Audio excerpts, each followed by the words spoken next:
степь широкая,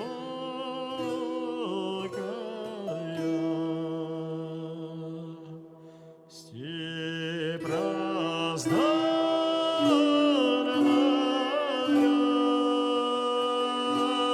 широко ты, матушка,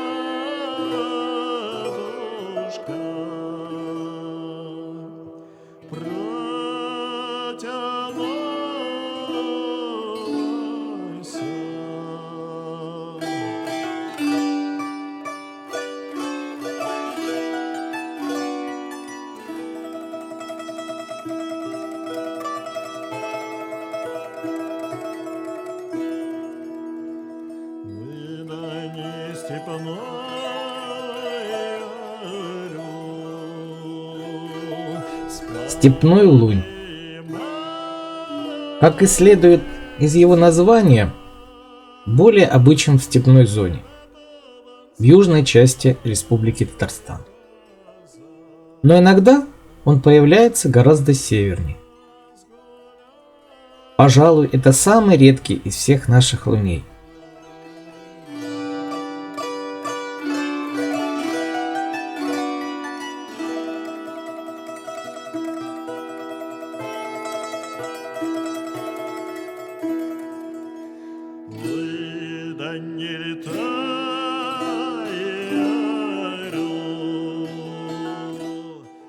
Сейчас в республике гнездится не более 20 пар луней, и численность этого вида постоянно снижается.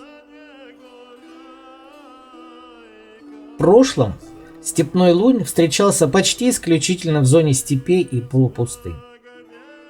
Однако в последние годы он все чаще гнездится на лесных опушках и неподалеку от водоемов и заболоченных участков.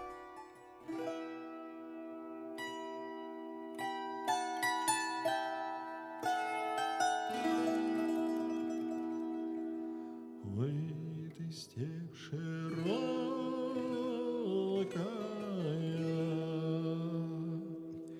степь раздольная. Питается этот лунь мелкими грызунами и птицами, ящерицами, крупными насекомыми, яйцами птиц. С приходом холодов степной лунь отправляется зимовать в Африку и на юг Азии.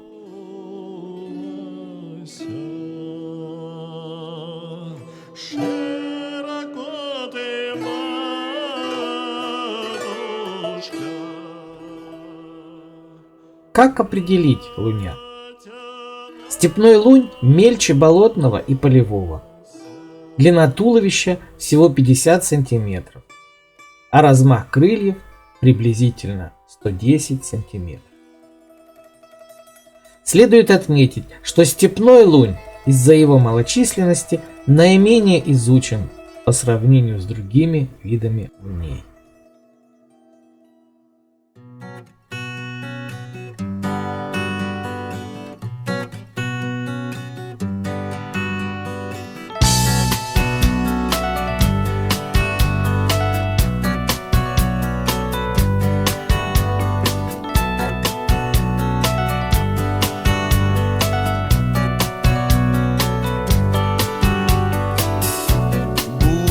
И метели землю одолели,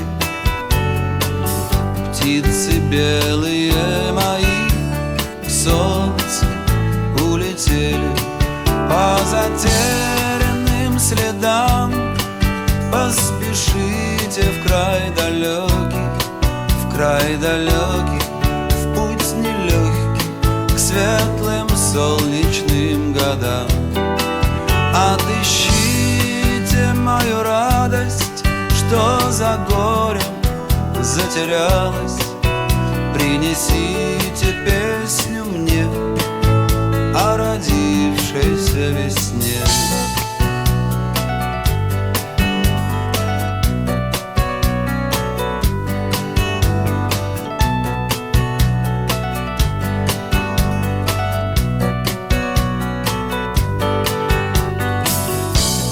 Разыщите лучик Второй лунь, о котором мы сегодня хотим рассказать, это полевой лунь. Полевой лунь встречается лишь немного чаще, чем степной. Это самый редкий или один из самых редких луней. Полевой лунь уступает в размерах только болотному, а встретить его можно в тех же местах, где попадаются луговой и степной.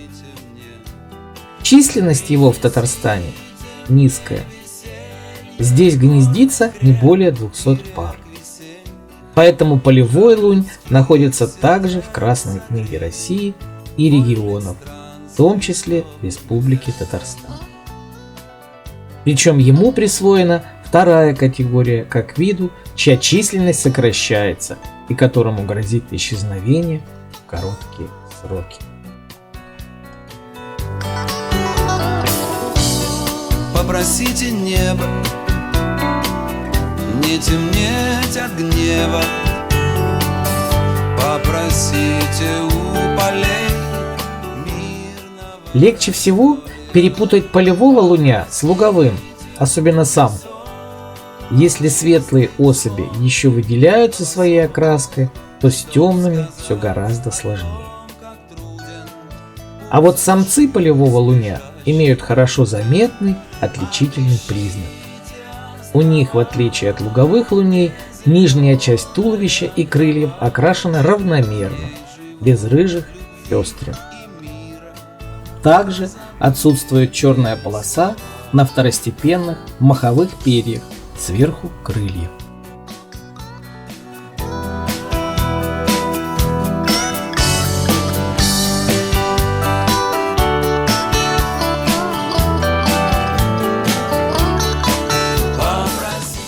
Полевой лунь, как и остальные наши луни, перелетный вид. Гнездится на всем протяжении Евразии, от запада до востока, и от леса тундры на севере до степной зоны на юге. Встречается он и в Северной Америке. Зеленая трава, в ней живут любви и мира позабытые. На зиму перебираются на юг ареала или улетают дальше, в Северную Африку, Переднюю Азию, Ближний Восток и Восточный, вплоть до Китая и Кореи. Полевой лунь предпочитает открытые ландшафты, где ему проще охотиться на мышевидных грызунов. Изредка же он ловит и рептилий, зайцев, сусликов и птиц.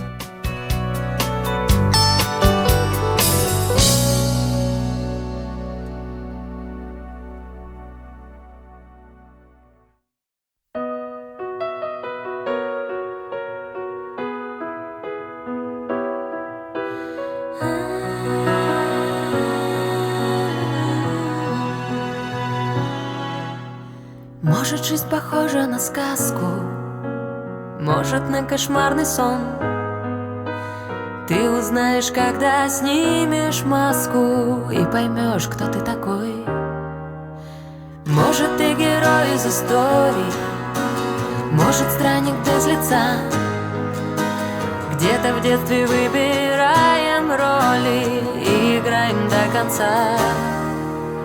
В жизни тысячи дорог, будет радость и печаль, будет счастлив тот, кто смог превратиться в сталь. Будет в небе радуга после сильного дождя. Будет счастлив в этом мире каждый, если счастлив я.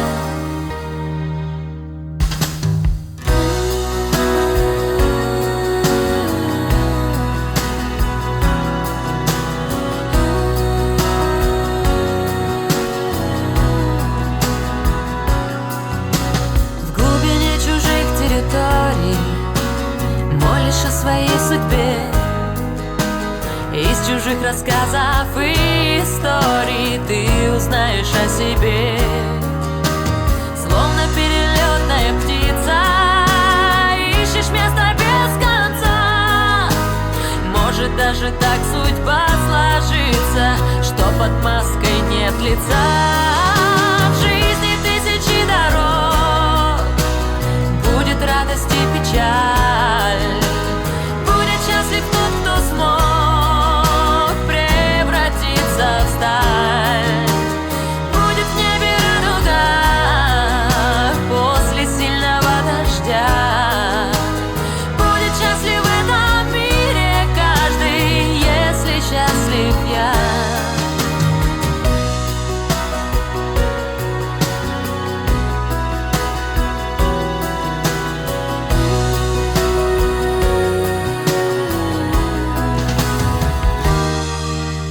В жизни тысячи дорог, будет радость и печаль, будет счастлив тот, кто смог